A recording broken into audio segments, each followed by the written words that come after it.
No one's coming to save you. This hole that you're in, whatever level it is, however deep it is, you're crawling out of it yourself.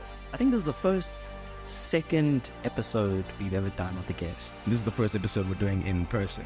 It's also the first episode that we're doing using forks as effects. He's like one of the top producers in South Africa, but he's honestly one of the nicest human beings that I've met. You and Sishii were shooting stuff like 8 years ago in varsity. So can you tell me about some of the silly things that you and Sishii would like shoot? We have all the talent here. We have everything here. We're just underfunded. What is the embassy? The embassy is a home away from home in LA for South African or any African artists. If you don't believe in yourself, like how can you expect other people to believe in you?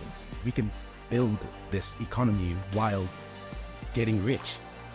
You can get rich while I get rich, while he gets rich, while they get rich. Or you can get exposure while I get exposure.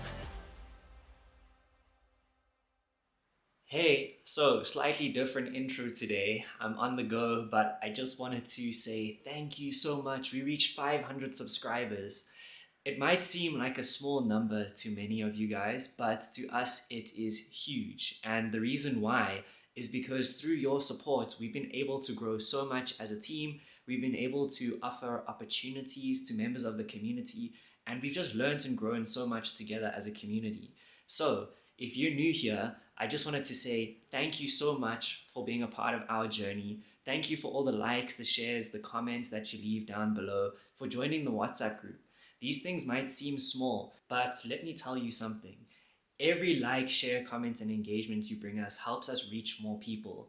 And those people then become people that provide opportunities to us, which we pass on to the community. So without you, we wouldn't have been able to land a couple of clients, for example, or be able to collaborate with certain partners that are going to bring opportunities to our community, people that are going to help shoot, help edit, help create content and put it out on social media.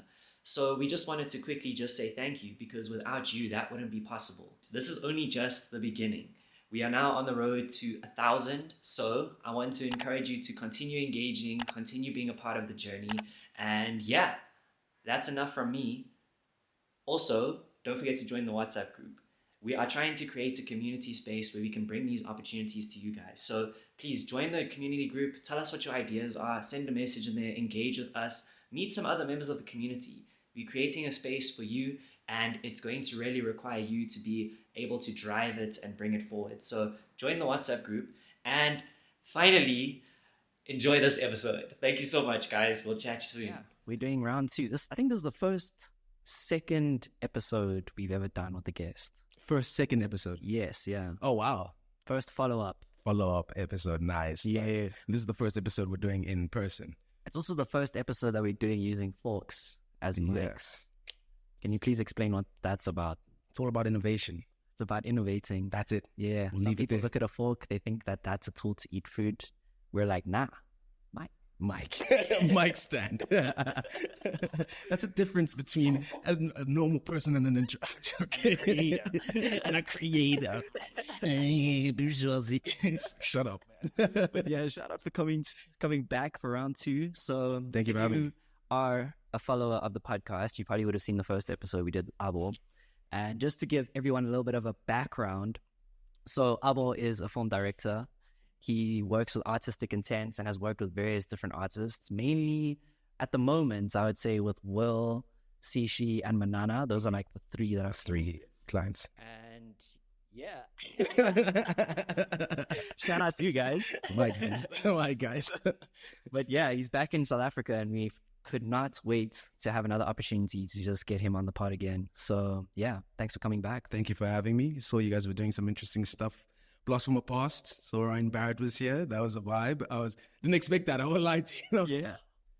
This guy is, he's always been a learned guy, but now like the rhetoric and stuff.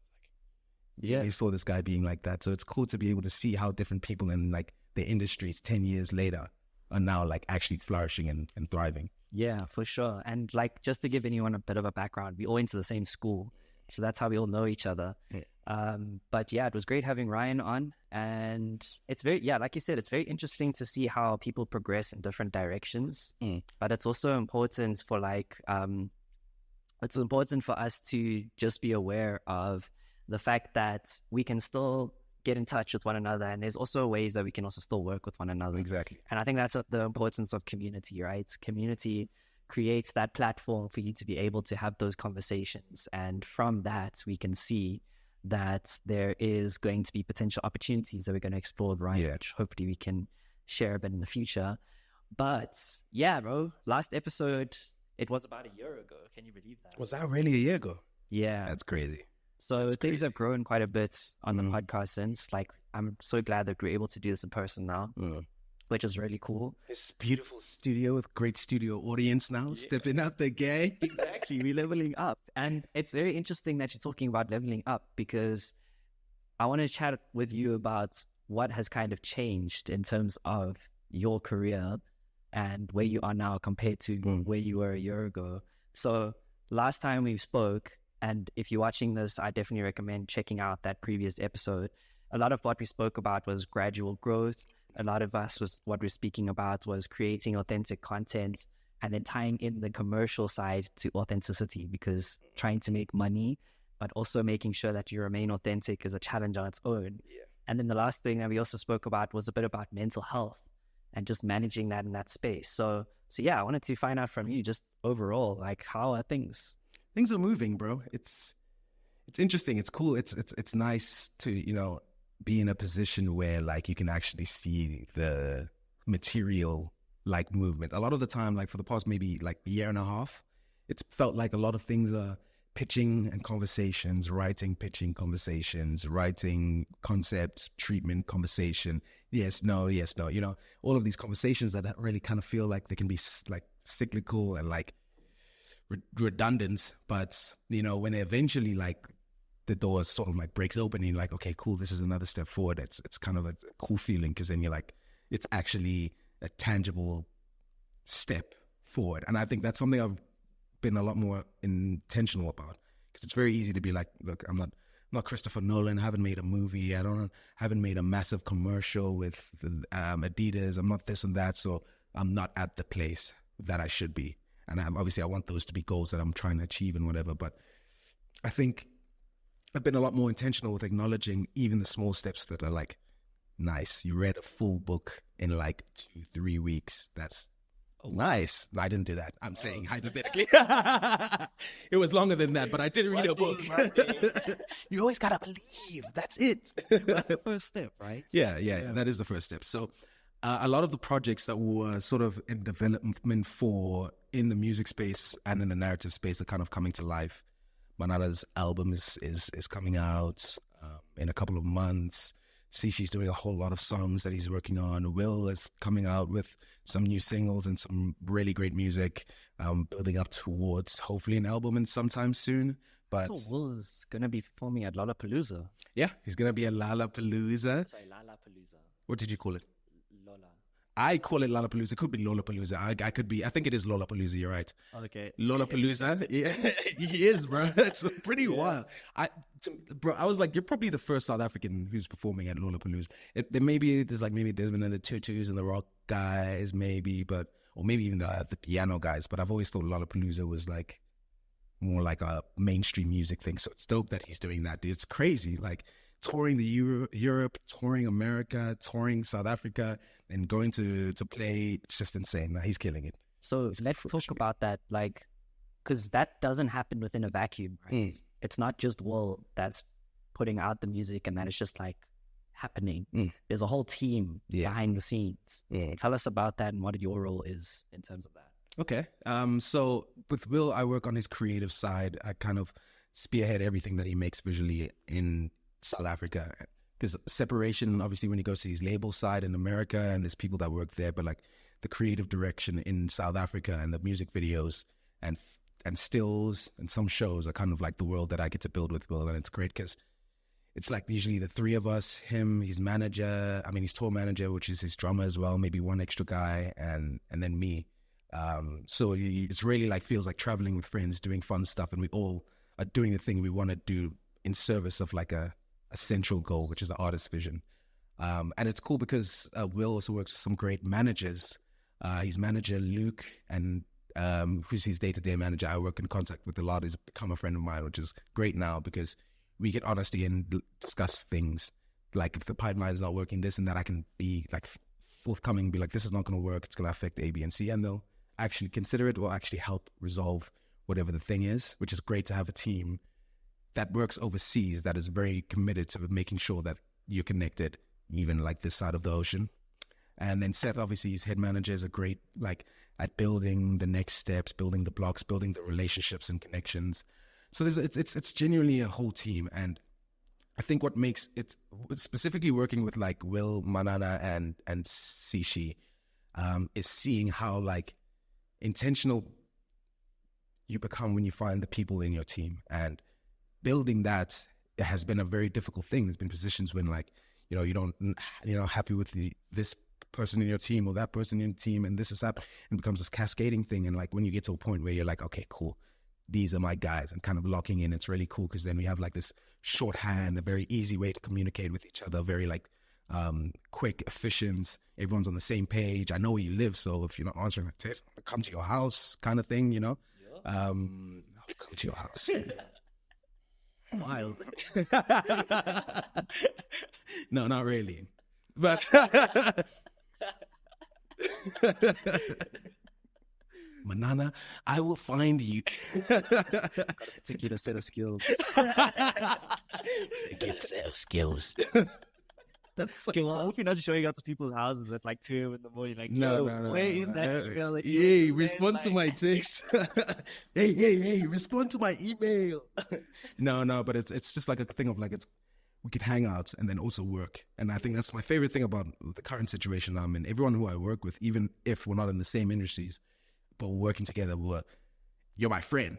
Like I get to work with my best friend. I'm on your podcast.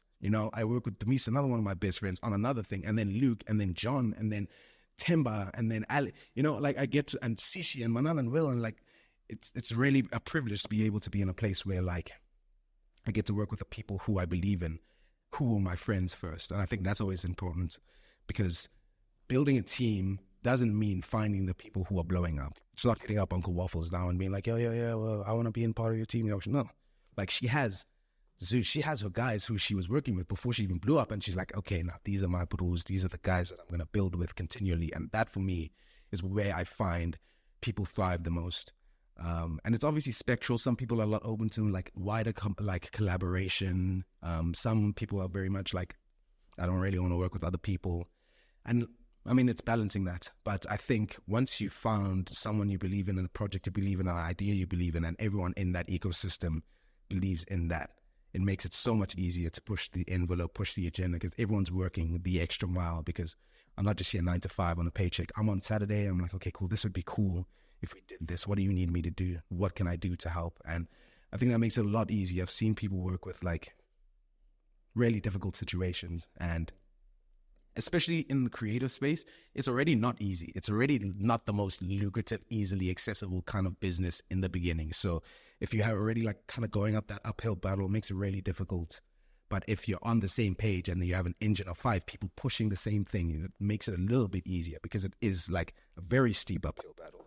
So yeah, that's the importance of like There's the multiple team. things that you're touching on there. I think the one is trust. Like building trust takes time. Yeah. And one of my mentors always uses sports as an analogy for this. It's like you've got to keep on practicing with each other to the point where when you pass the ball, you know exactly where it's going to land up. You don't even need to look where you're passing, because you know the person's going to be there. Yeah. And building that takes time, and working on together on a lot of things. And I think that's, a lot of people, they expect to just like jump in and then have that kind of relationship with the people that they're working with, but it doesn't work that way. Yeah. You got to fail a lot of times to get to those points. Yeah. Having said that, like, because now we're seeing the fruits of a lot of, seeds that were planted a while back. I think this time last year, you probably just only started working with Will. I know that you've been working with Sishii for a while. There were a lot of chamomile sessions that had gone out before we did that podcast. But I see now that there's going to be one every week, which is dope. Shout out to Sishii for that. I'm very keen to see what comes through. And then also with Manana's also now getting recognition from like huge international artists. He's like writing. Who did he write with recently? You wrote a song for Usher. for Usher, writing songs for Usher. Can you imagine? And a lot of people probably don't know that kind of stuff. There's South Africans out there that are doing really big things that we don't necessarily hear all the time. Like a lot of us are spending attention. Like we just had another guest on a podcast and you're saying like what he loved about this podcast is we're not asking questions like, you know, what is the craziest thing that you've done on a drunk night out? And like, what's your body count? And like, yeah, look, that that's kind of your bag. That's your bag. But like, well, yeah, I mean, different strokes for different folks, right? Different show, so, different channel. Exactly. So for us, we really focused on like the authenticity, the realness behind what's happening in the creative and tech spaces. And that's why we need to get you on, because you're giving us some insider value. But just bringing it back to that whole conversation with like Will, Manana, Sishii, you know, what did it take to get to this point now where you're able to flow? What I want us to explore some of the failures that were there along the lines and what you learned from that. Yeah. I mean, I actually started working with Will in 2020. Sure. Yeah. So for 4 years, exactly. So that's, I will say, I started working with Sishii. We met in second year, just 2017. Probably only started working 2017, 2018. So, but that's still significant. That's almost 8 years of friendship and collaboration. Manana, I started working with in 2018. That's what, 6 years? Will now in 2020, that's 4. Like, there's a lot of time that's had to go into that. And I think also they were down bad for a lot of their beginnings. Like, Manana was like at UCT, I got connected through my brother. Manana and Will, it's through my brother. We're kind of like building a nepotism thing. Oh, like, wow. yeah, literally. Like, and then Sishii started working with me. Then I was like, Pops, you should work with this guy. And now they're working together. And so it's building that way. Just for anyone watching this that might be a young lady, if you want to marry into the Boy family, that boy's surname carries a little bit of weight. And this has only been like 8 years I've been building this nepotism. You'll be sharp. I just need to put that out there. Yeah, you're putting me on for the my guy. So to answer your question in terms of like what went into that, I think a lot of like honesty had to go into that. Kind of have to set expectations and also set functional boundaries. Like I had to have conversations with them where I'm like, this isn't helpful in the creative thing. Like shutting down an idea like this is not. It doesn't make me inspired to think of a better idea. So maybe you do this. That's what I would appreciate. And they'll take that, you know? And it's also learning like this kind of thing stresses this artist. This kind of thing stresses this person. How can I not involve them in that at all and make an executive decision and just give them like an overview, be like, ABC, happy? Cool. Go forward with it. So it's kind of understanding, you know, the people and that you're working with. I have different relationships with all three of those artists because they work in different ways. With Will's very hands-on. He's very creative. He's very visual also in himself. So him and I have very active conversations, very reference-based conversations. I like this shot. This is how I want it. This is the color, like very much like that. With Manana, and then Will, yeah. So in that Will conversation, he's very involved. And he's also very upfront, which I do appreciate. And we had to obviously work on that because I was like, you're hurting my feelings. You don't like my ideas. Like, no, I don't like. I like 60% of it, not 40. I was like, then why did you say that? And now I feel sad. You know, there was navigating that and being like, let's explore it in a way that's functional and like helpful for everyone. Like, you want to be in a creative space where you don't feel like you're going to be made to feel like an idiot when you have a bad idea, because every idea probably starts off as bad. And 10%, 5% of the ideas you'll have will be decent. So it was learning how to communicate that and come across that. And like, I realized a lot through that, you know, because he's such a thinker, that the more prepared I am and the more I can present to him what the actual vision is in my mind, the more at ease he becomes. So I was like, that's great, because it also helps me prep. It helps me build up that. And it also shows him that I'm prepared for this and that his anxieties, as everybody has, like, especially when you're giving something that involves money and like the way you'll look to somebody else, you have to trust that person has your best interest and what's important to you in mind. So him knowing that is very important. But on the other hand, working with Manana, I got to a point where I would be like, I would show him all these breakdowns and all of these things, and I would be like, okay, cool, so I'm going to do this. What do you think about this? What do you think about ABC? And he'd be like, bro. Chill. And he'd be like, bro, whatever. And there was something, I'd be like, what do you mean whatever? And he'd be like, I trust you, whatever. And then I was like, oh, it's a completely different thinking. He doesn't want to know every step. He's happy to just know how the picture's going to look at the end. And then as soon as we're in a place, then I realized that was it. Him and I would just ideate on conceptual things rather than execution the way I would with Will. And so his would be like, how do you feel about this? What do you think about doing this in the car, doing this like that? He'd be like, cool. I go organize it. Then I'm like, this is when we're doing it and this is how we're doing it. Sharp. Let me do it. So it's almost like two different sides of that spectrum. But yeah, it's just understanding that. And then Sishii is kind of like, he's almost like the mixture of that, because he's an actor and he's like he's a working, like, trained actor.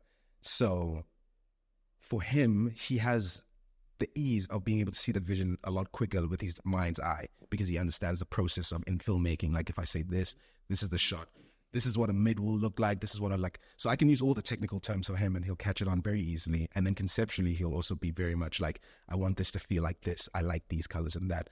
So it's like a merge of the two, where he likes being involved in the planning because he understands it and he knows what needs to be happening. And so then in that sense, it works a little bit more like a producer kind of role, where he'll be like, I have this idea, I have this reference, I want to do it here, I want to do it at this time. Then I'm like, okay, cool, that's dope.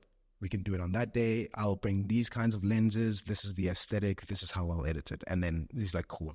And the sick thing about working with Sishii, because he's an actor for music videos or things that are more narrative based, he does his own continuity. So I never have to be like, hey, okay, cool. So at the end of that take, you started, he'll like, it's so much fun. Like, he'll be like, okay, I put the phone down here now, so I'll pick it up and move to there as you move to there. And I'm like, I love working with professionals. It's so much fun.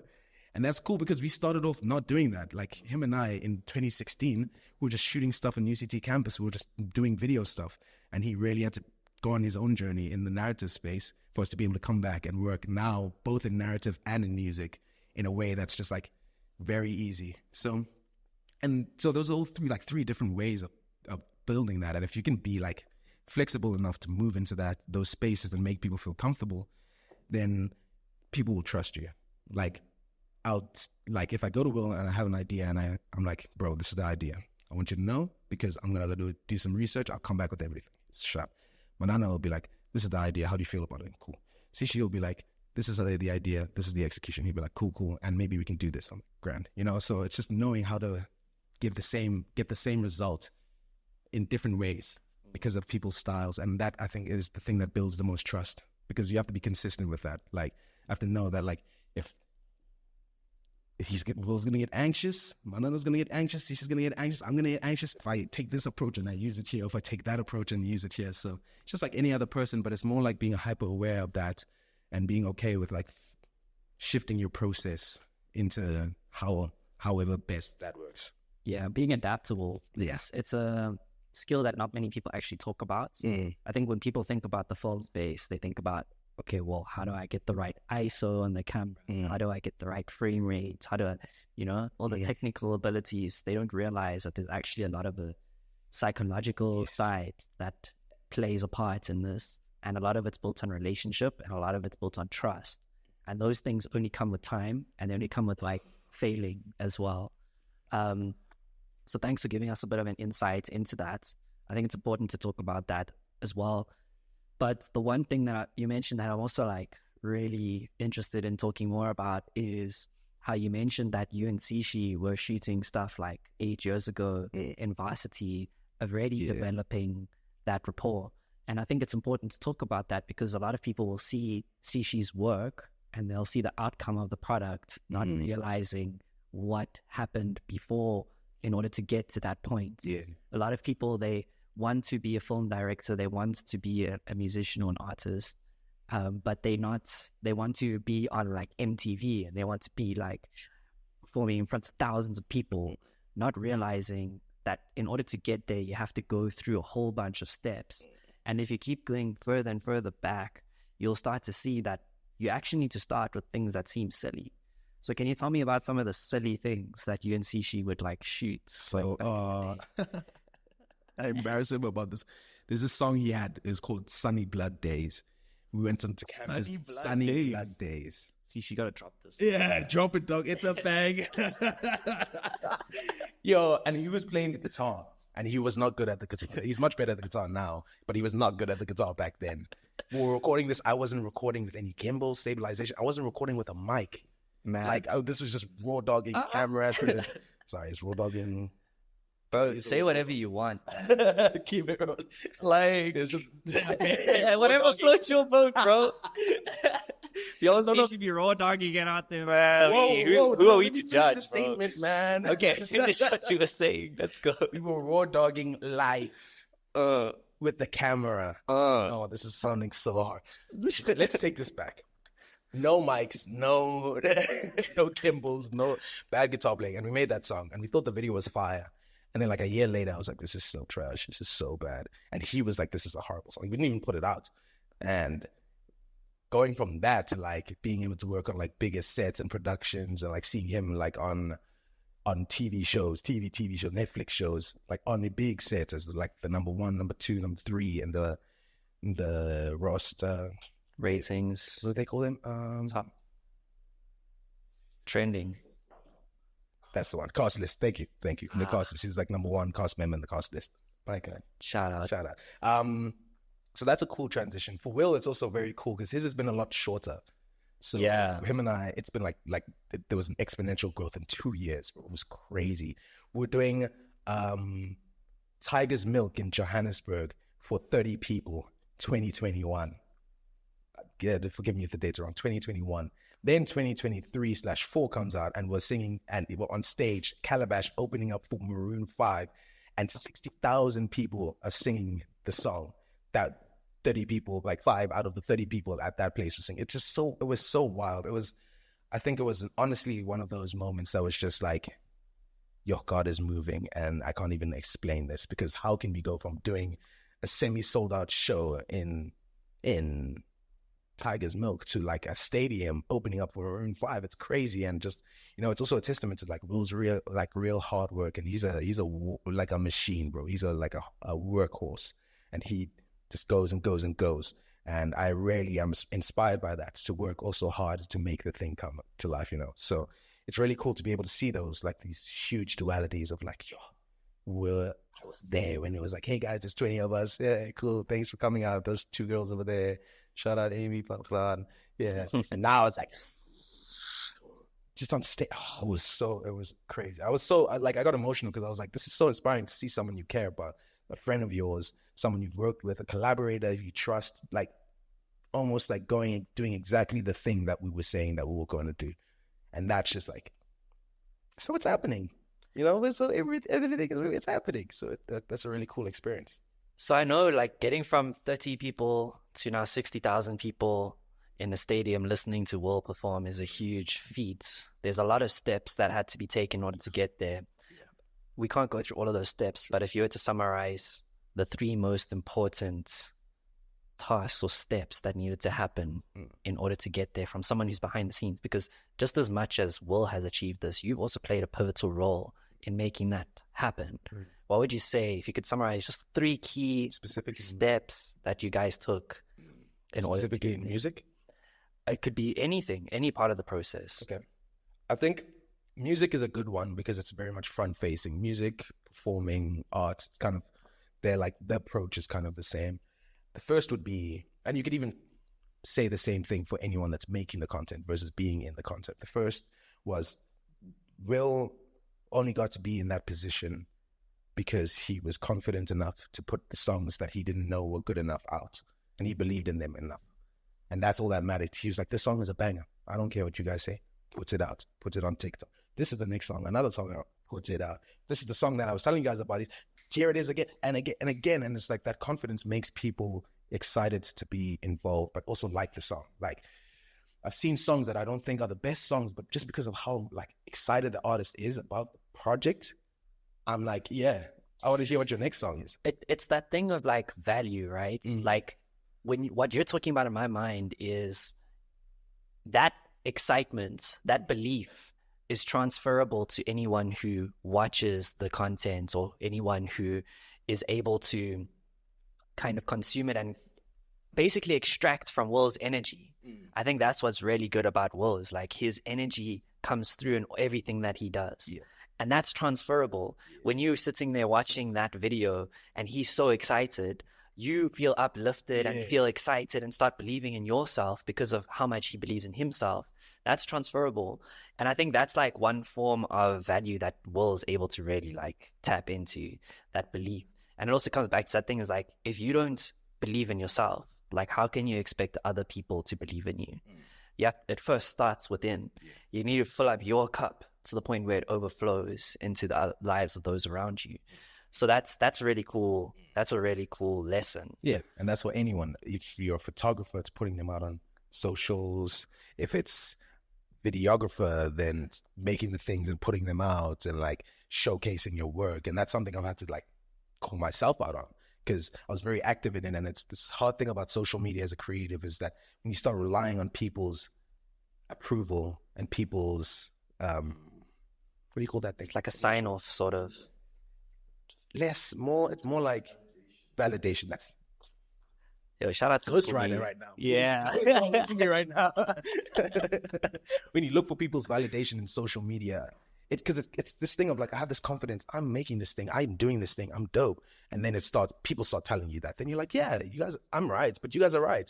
And people stop telling you that. Then you're like, wait. You have nothing left. Like, are they right about that? Or maybe it's just not as excited as the first time, and it gets hard because it becomes discouraging sometimes. And like, I found myself being like really excited, putting something out, and then being discouraged by the response, or being nonchalant about it. And then it does really well. And I'm like, yeah, I'm excited about that. But it's a double-edged sword. Like, letting that still fuel you as much as it's a metric and it's important is hard, because when it doesn't happen the way, in a good way, then it's like, but if it does, so it's kind of, I've been working on putting a lot of more of the stuff that I'm making out there now, which has been great, and being very intentional about being like, I like this, I think this is cool, and I actually don't really care what anyone else thinks, and that's the move. So I think that was a big thing that helped all three of those artists, was putting themselves out there confidently and without caring. And I think the second thing is being intentional about finding collaboration in the sense of like people who you want to work with. Like, hey, hold on. I just need to remind you very quickly to like, share, and subscribe, and leave a comment down below about what you think about this episode. We need to be able to tell the algorithm on YouTube that we are creating content that is valuable. So please engage with this content, whether you're listening to it on YouTube or on Spotify or whatever platform. Please engage. It just helps us reach more people, brings more people into the community, which means more access to knowledge and opportunities for you, a member of the community. So please don't forget to engage on this video or this audio podcast, and leave a like, comment, or subscribe, and give it a share. Thank you so much. We'll hop back into the episode. Will then reached out to producers, and he connected with my brother and David, who were in LA, and that's how that connection took him that way. That was completely from that connection and his own hard work. And same thing can go for Manana and Sishii. They all had to be in the right places to be able to be on an Usher song, where his connection with this artist and this relationship that he built meant that they were in the room and they were like, yo, Usher, here's this song, what do you think? Which is pretty wild. And the same for like Sishii, and like recording his self-tapes and making his songs. So that's so much so that like, because an interesting thing about like Sishii auditioned for a different job before the big show that he got called Gomorrah. He auditioned for a different job and he didn't get it. And he auditioned at my apartment. My brother was there, a bunch of, like, I wasn't there. I was like, you guys can stay in Cape Town. And they did the audition and he didn't get it. And then the casting director called him back for the next project. And then it became the biggest show in South Africa. So it was really about, if he didn't do those things and like make the time and effort to put himself out there, he wouldn't have been there. So not only that, also just putting yourself in the best possible light, your best possible foot forward all the time, because you never know who's watching you. Hey, yeah, you never know who's watching you. So it's just, if you make sure like your standard is like that, then it doesn't matter whether this person can help you or not. And then if it turns out that they can, then you're up, because it's like, oh, I like you, you're a cool person, you're great, you are nice, and I think you're talented, and you didn't come with an agenda. That's one thing I've seen though, is that people come with an agenda, and I'm like, you're nice to me because you know what I can give you, but you're not nice to my friend over there, and I saw you through because what, they're in accounting and they can't help you with your career. That's weird. Don't do that. We can see it. And people who like that, people avoid, because it's like, would we be having this conversation if I wasn't in the same room as A, B, and C? And it's not the vibe. But you have people who are like, my favorite thing is having a conversation with somebody and like, it's awesome, it's crazy. Then you exchange stages and you're like, whoa, this is an executive of the biggest company, or whoa, this person has done this and that. And it didn't matter to them in that conversation because it was just about the people. So I think it's also having that in the way you approach it, I think, is important. Building your team and making connections is the second one. Sorry, before you continue, we had JM on the podcast, and there's a word that they used for that, and they describe it as the skill. Call it the skill, yeah. What's the skill? The skill is like when someone comes up to you and they're trying to maneuver the situation in order to get something from you. So it's like, it's not a two-way street. It's more of like a kind of a taking approach. So yeah, the skill. So the skill is the taking approach, or it's being able to just navigate it? It's not a good connotation. Oh, okay. Yeah. It's like, you know, when someone comes up to you and they're like to give you an example, right? So the guys at Artistry, they were doing an event that was a Samro event, and they needed someone to come and DJ. So now I've been doing DJing here and there on the side, so they asked me to come and play there. So I was playing there, and I was waiting before the set for them to come out of the workshop that they were doing so we can play the set. And while I was waiting there were a few artists outside that weren't in the workshop that now wanted to speak to me, and they see that I'm interacting with the people that are running the event and whatnot. So in their mind, they're like, nah, this guy's probably a music exec, like, is going to change my life, basically. That's the perception. Crazy. Now, all of a sudden, now you can see, once I start talking to someone, they see that I know them. Now, immediately, the way they're speaking changes. Then now, homie is freestyling a song for me. And they're pitching themselves. And I'm like, bro, I don't know how I'm going to be able to help you with this, but I'm not the guy. Then you would have known if you came and had a human conversation with me and said, hey, what's your name? What do you do? I would love to connect. And even, look, I don't have anything about connecting for the sake of working and collaboration, but there's an angle. The skill. Do you know what? The skill. So if anyone's moving funny, shout out to Waven. The skill. They're busy putting the skill. And it's tricky. I thought Joburg was hectic with that. Going to the States, like, people will rarely. LA, people are not nice there, especially because everyone there is somebody. Everyone there is a blue tick. Everyone there is 150K IG, something like that, you know. But the way people want to maneuver, bro. But I'll have a conversation with someone. They say, hey, what's your name? Say my name. Oh, you're from South Africa. What do you do? What are you doing here? I tell them what I'm doing. And now, okay, they're either interested.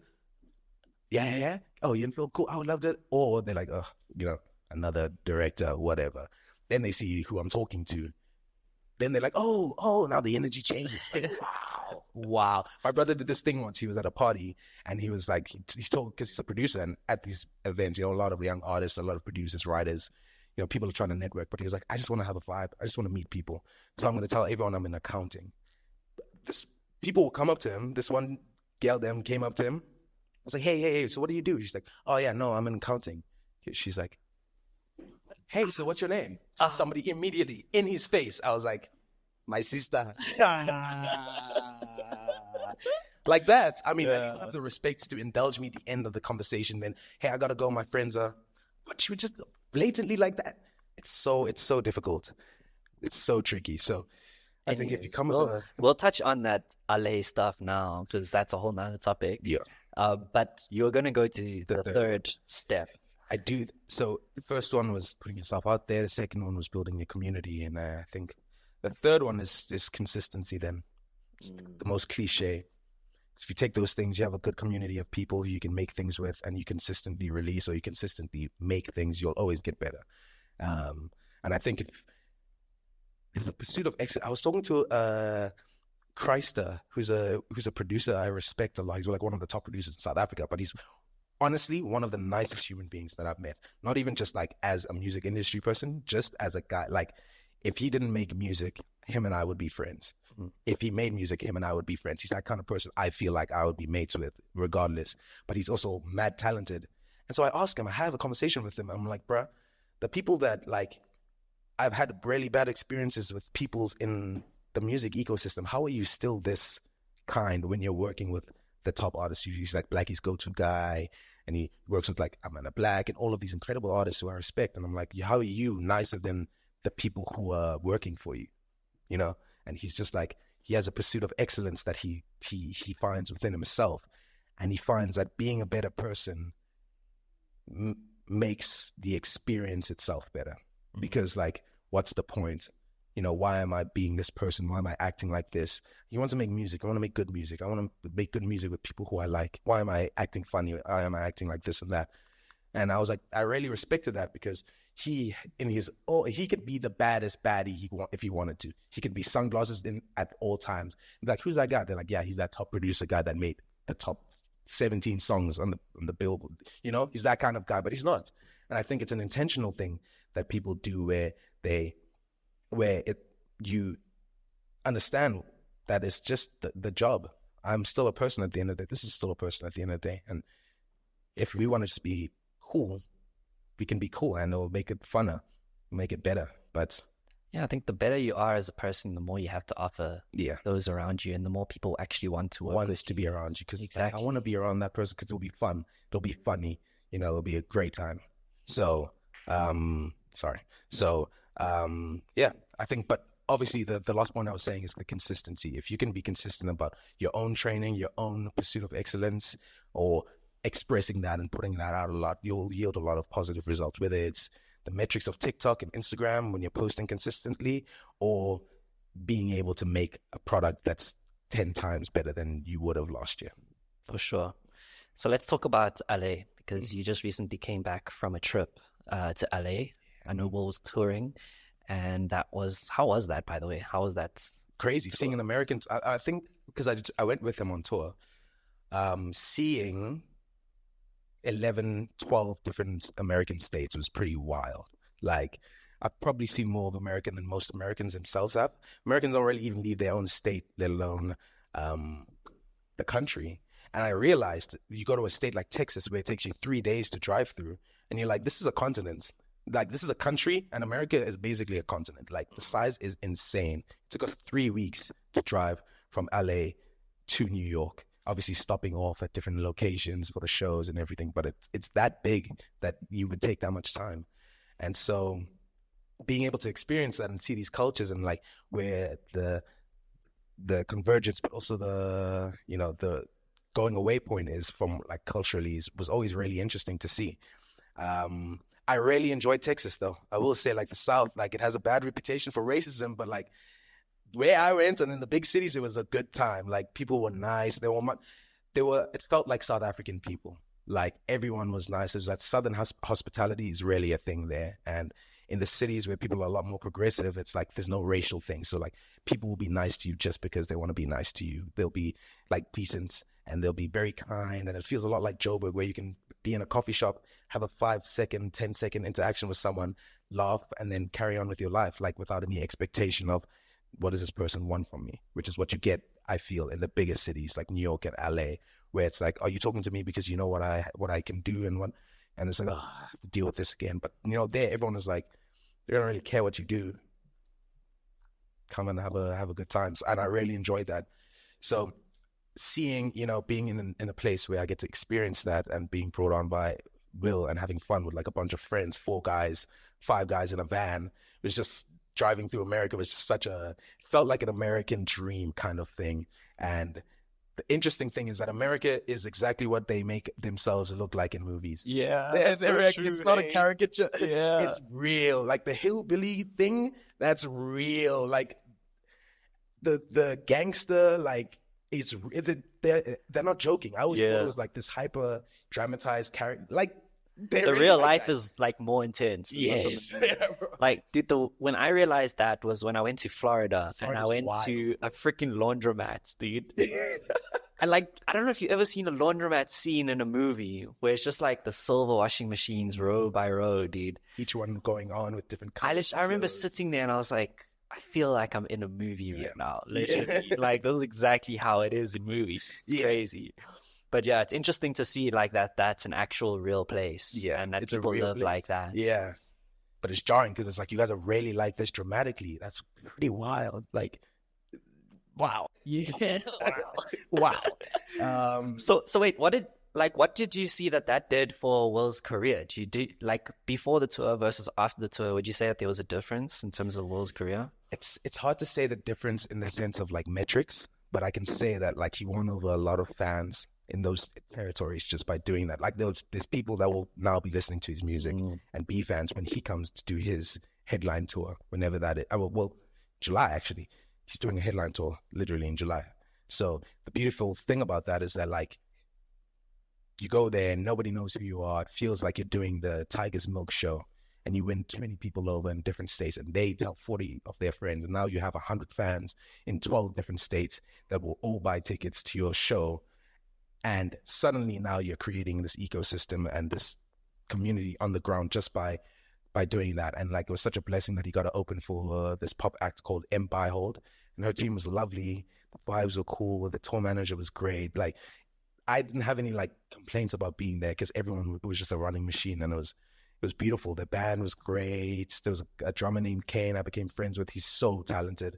Like, he was a really nice guy. Then I saw the stuff he was on and the people he played for, and like Kanye West and like a bunch of, I was like, bro, you're like that guy. But he was kind and he was nice, and that makes me want to work with someone like that in the future, you know. And I'm sure that's what makes other people want to work with him at the level of like Kanye West and like Hold. So it was cool to be able to meet all of these people, and I think he'll find he has a lot more fans going back to these spaces, and he builds that up.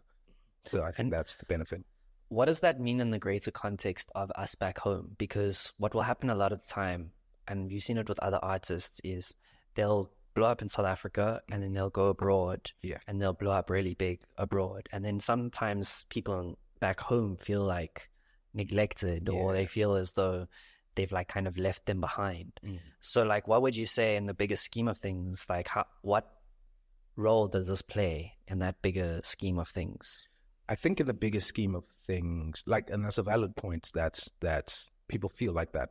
And I think what Will is very aware of, and what his team is very aware of, is that South Africa's first.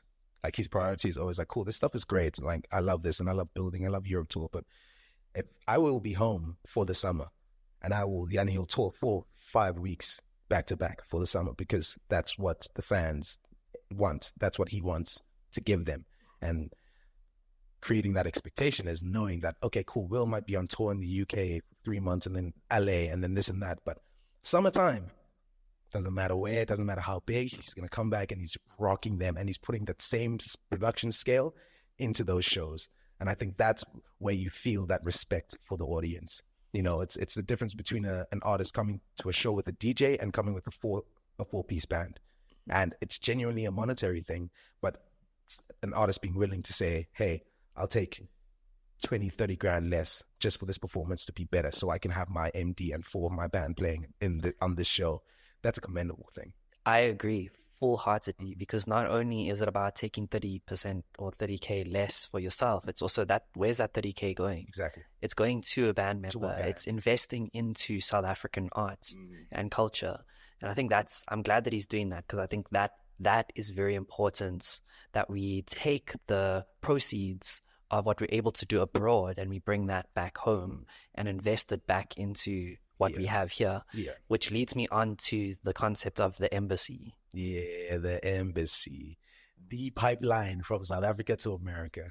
Tell me about the embassy. What is the embassy, for anyone who's wondering? So the embassy is basically a home away from home in LA for South African or any African artists. And it's, my brother had this dream, my brother Abo Booi, producer extraordinaire. He had this dream that he wanted to be like the pipeline from South African artists into America, because really we have all the talent here. We have everything here. We're just underfunded. It's genuinely the issue with our creative arts industry. We're underfunded. Funded for marketing, funding for recording albums, proper mixing, proper mastering. That's it. And when we have that, he believed that, like, if you can just cross that barrier, then you create huge opportunities to build the market. And that's exactly what he did with Will. because he was the connector for that. Bill bringing Will over, introducing him to his managers, and him and David run the embassy. They're a producing duo, David Bolshaw, the GOAT, and they collectively produce all of these artists, and then they come through into the embassy, and you know, they're so generous and kind to take care of them and but build. You know, you have people like Blackie was there, Manana, Will, and then other artists, like a bunch of South African artists. Anytime they're there, they'll come through. Like Elaine was there at some point, and it's beautiful to see like how intentional they are. I think, which is more important though, they're very intentional about discovering artists.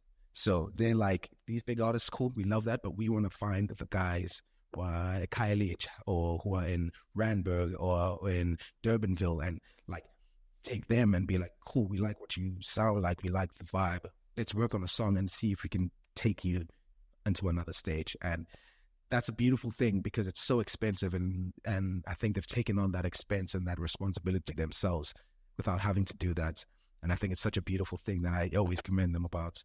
But it's also really exciting because young artists that they believe in, they see the fruit of that as Manana is going into these big deals, and Will's going into these deals, and Sishii and all of the artists they're working on.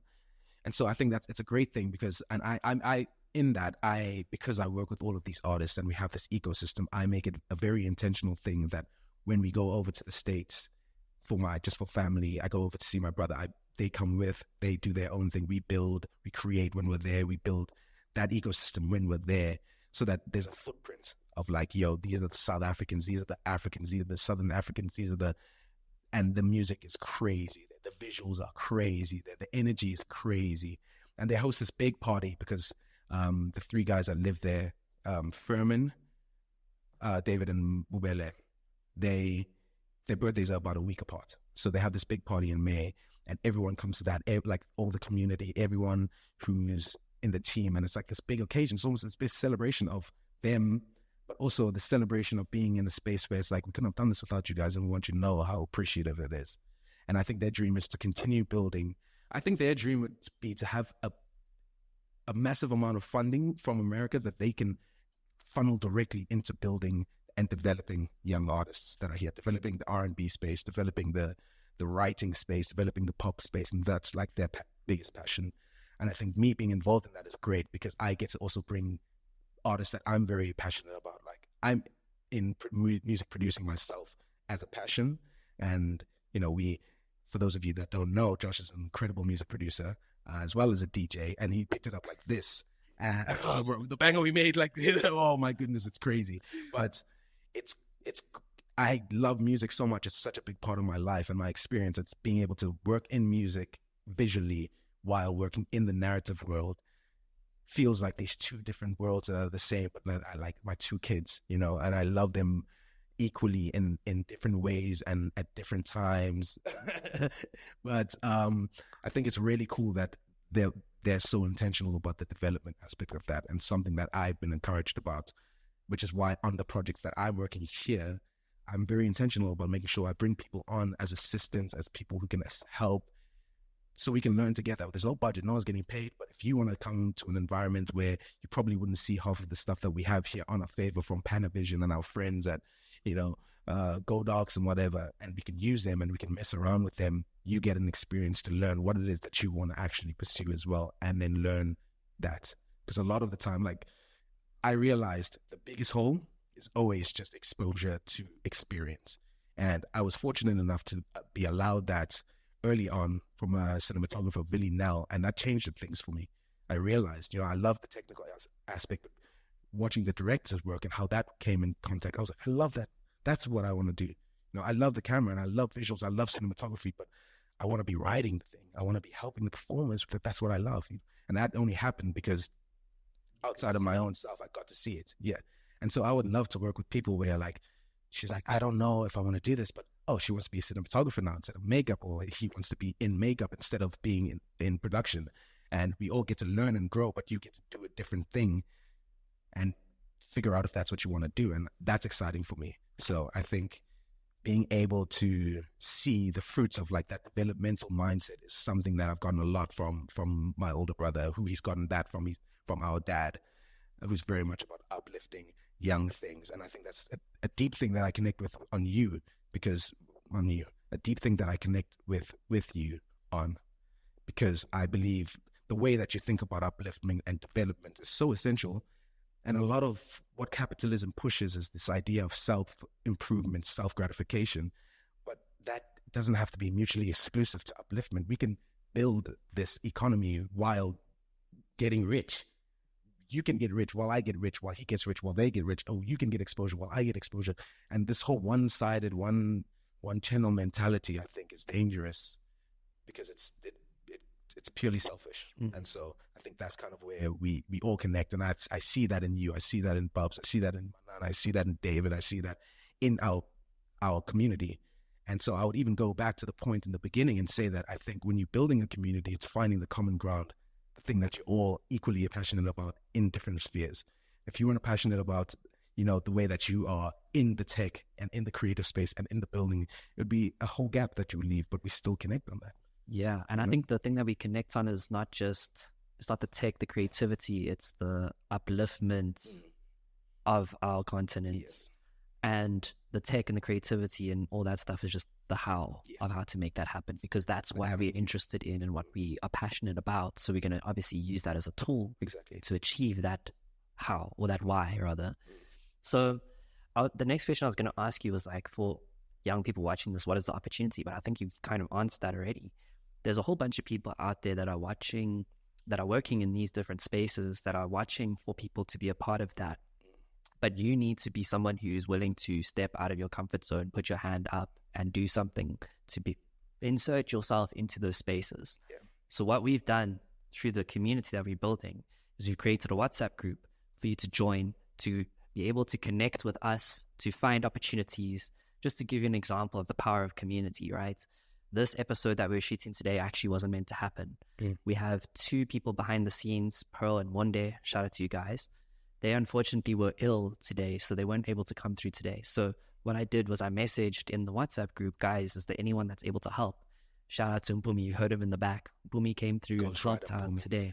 Exactly. Shout out. Ghost Rider Mpumi. It's going to stick. So he doesn't just write code. He writes the words to your heart. Bars. So yeah, that's the opportunity that lies. So please join the WhatsApp group. It's a channel that you can engage and communicate with us. Follow Abo on his socials. Follow Bubele on their socials. You guys are going to be able to get so much opportunity, but the trick is that you have to take the step.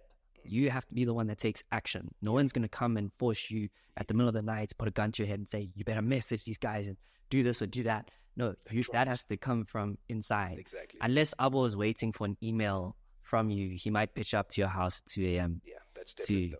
That's different because I already have your email address. But if I don't, how will I know to pitch up to your house at 2 o'clock and say, think about it? No, but like what you're saying, I think is very important that right now, like something I had to be very honest with myself about, and like so much like brutally so that like it kind of like gave me just a very sober idea of it. Like no one's coming to save you. Like no one's coming to help you.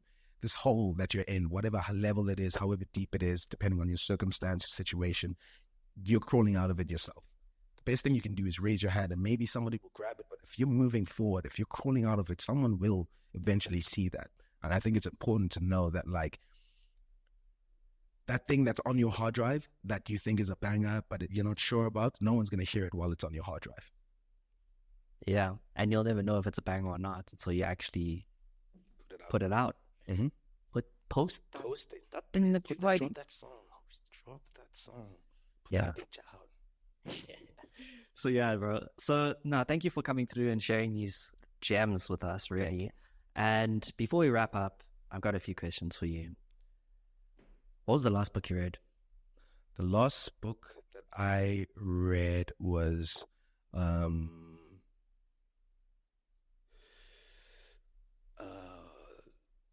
I forget the first word. It's a double barrel name. It's a book about the perspective on loneliness and God's perspective from the Bible. It's like interpolating sadness and loneliness from a biblical point of view. I think it's very beautiful, very interesting, especially in an industry and a world now that's becoming more and more separated and isolated. It's called lowly, something about lowliness. I'll write it down. It'll be in the WhatsApp group when you guys join the WhatsApp group or whatever. Which one? Yes. It'll be in the description when you go to the description to subscribe and follow the C.Cast. Yeah, You'll we find reached it 200 followers. We're on the road to 500. So help get us there. Yeah. Oh, I did also read recently The Art of Not Giving an F. Oh, that's a It's an good interesting book. Yeah, one. It's a pretty good one. for sure. It was a really interesting perspective. Awesome. If you could have dinner with any filmmaker, living or dead, who would it be and why? Any filmmaker, living or dead. Oh, or dead is what makes it hectic. Right now, I would say Denis Villeneuve. Denis Villeneuve is like he did the Dune and the Prisoners, Blade Runner 2049. He's like one of the greatest directors of all time right now. If I could sit down and have a conversation with him, bro, I would be in tears. That for me, I'll say that. That's confidently. I would have said Christopher Nolan. I love Christopher Nolan, but right now, Denis Villeneuve is like my guy. If you could remake any film, but with an all African cast, what would the film be? Star Wars. Star Wars. Yeah, The Empire Strikes Back. Why? Because Star Wars is iconic, bro. Imagine it was like an Afrofuturistic. I love Afrofuturism. That's my favorite thing. It's everything I make in the narrative space. So if we could have Star Wars, but everyone was black, that would be wild. If it was African, different descendants. And the beautiful thing about Star Wars is that it already has a multi-planetary thing. So there's already the space for that. But now if it was led by Africans in different levels, be clean. What's a hidden talent that most people know you don't have or don't know about?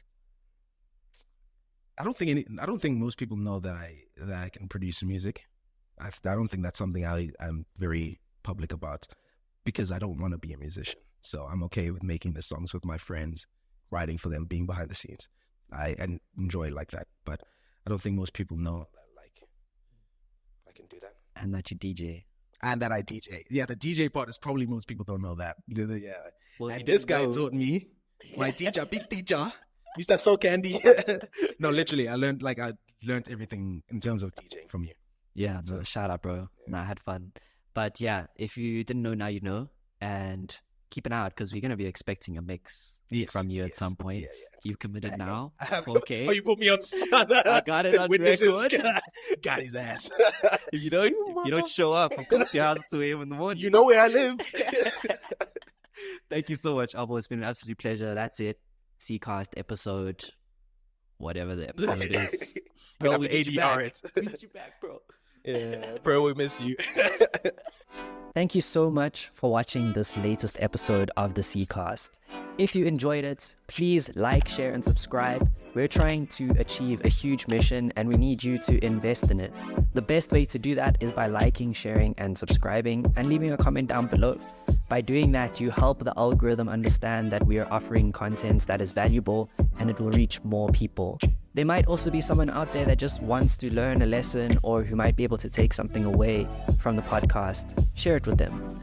And lastly, if you would like to be more involved in the community, if you want access to opportunities, knowledge from our experience in the digital marketing space, or to connect with other people who are like-minded and uplifting the continent, starting businesses and using tech and creativity to make them successful, join the WhatsApp group by scanning the QR code and we'll chat with you there. Until then, bye.